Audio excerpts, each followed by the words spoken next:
Section 7, welcome to our Block 1 wrap-up. I hope this video finds you all doing well. This is what I will typically do every 2 weeks to kind of give you my thoughts on the information for the first block, to connect with you all, to try to draw you all together so that, again, trying to personalize this online learning information so that we can all better feel connected, if you will, much like Flipgrid, which is a new thing that we're trying, just to draw us all together so that we don't feel like we are disparate organization or disparate groups of people just trying to throw out random thoughts. So hopefully you'll find this useful. It's only going to go, I promise not to babble for no more than 10 minutes. Just as an FYI, as we look ahead, the course calendar, continue to keep that handy so that you know when your responsibility is for posting. We're going to be posting for the same groups for the next block. So you're going to stay in your Alpha, Beta, Charlie, or Alpha, Bravo, Charlie, or Delta groups. The TAs and myself will be switching. So I will be going to Bravo and Delta, and Jonathan will take Alpha, and Ben will take Charlie. So just because I just think it's great that we get access, that we all are able to take turns interacting with each other. And I just can't stress enough that I really want you, so first off, the week was good, right? The block was good. I thought there was a few people that struggled to kind of get into the boards, but as a whole, everybody I thought did a great job getting into the boards. I saw some good original posts, some very thoughtful, well executed original thoughts, and then some great activity. I would continue to remind you, A, we don't need to summarize what we've already read because we all know it. B, when you have something that you do in the clinic, see if you can't find some good research that backs it up, right? And how strong is that research? Be critical of what you do in the clinic, and if it's really, is it evidence-based? And it's not always going to be, because as much as I'd love all of our research to be broad enough that covers what we do, it simply is not, right? But let's be honest about that. And let's say, I do this because anecdotally it seems to work. I don't see any research that supports it. I've looked, right? Or maybe I do this because this is what this says. And so continue to use outside references to strengthen, because I really want you to think about why you do what you do.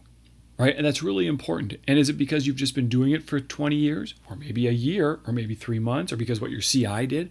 Or is it because, we've got some really good information that supports what I do? And that's what I learned in school, or that's what I've seen as I've continued to move forward. And if it's not, how can I change, right? Because being self-critical is being aware and being willing to change and have that growth mindset that we're all looking for to help become better, right? This isn't about whether I'm a bad PT or a good PT. This is about wanting to be better for my patient and the people that I serve.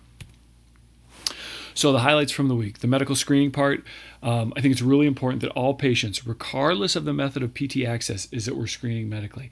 I don't care if they have been from primary care and been worked up, or from neurology and been worked up, right? It's your job to constantly monitor the changing status of your patient. That is your responsibility. If you are a doctorate of physical therapy, that is part of a doctoring profession. We are following a patient through a continuous course of care. We are constantly being vigilant and looking for red and yellow flags. Red flags because they should, the first question we're asking is, do they belong in our clinic?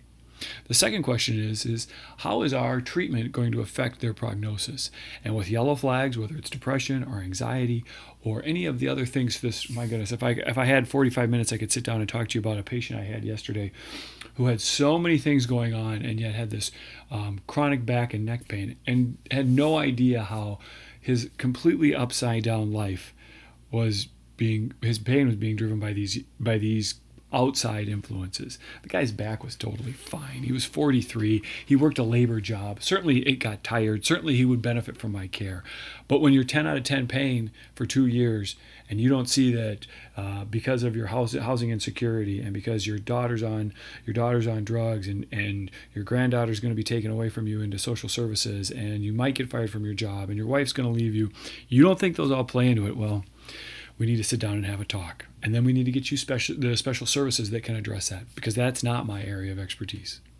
Moving on to regional interdependence, constantly looking from head to toe, right? We're monitoring, we're assessing. This concept of regional interdependence is really important. And I thought everybody really got that for the most part. They weren't just focused in on the joint of patient complaint. But what I think is really important, and what I tried to hit home on some of my responses, is once you've assessed the hip for the knee or the hip for the back, and you apply a treatment that's directed at the hip, it is for the spine, or for a hip, it is for the knee, and you are doing retest, you are constantly assessing your treatment efficacy in its response to the patient. Not only is that for your benefit, so you get to understand, hey, this is working for the patient, but for the patient to see that, because there should be an immediate change in which you're, especially from a manual therapy standpoint. Sometimes from an exercise standpoint, it can be, because as you facilitate those muscles, you can get an impact that is enough for them to say, hey, this is why I need to keep doing this. It may not be lasting much like manual therapy, but it's enough to get them to be more engaged and take more ownership of their care. The case study, I get it, right? Like you didn't get a lot, but a lot of people looked at the diagram, which is important. Obviously, that's what I would even go to first. But think about looking at the LEFS and how it plays into what you may be thinking. Think about structures under the areas of symptoms, and then this hypothesis development. This is just about like what's going on in your brain when you see this, and we're going to slow it down and give you this information over a period of time so that you can kind of back up and say, oh, this is why I think that, this is where I'm going with that, this is what I would, and you may be totally wrong, I don't care. I just want you to have at least a plausible explanation for what you're talking about at this point. Okay, so, this next block is evidence-based management of selected hip disorders. Be prepared, right? Get your readings done, get your original posts in on time, and when people post, engage. That's how we learn. This dialogue, this sharing of information.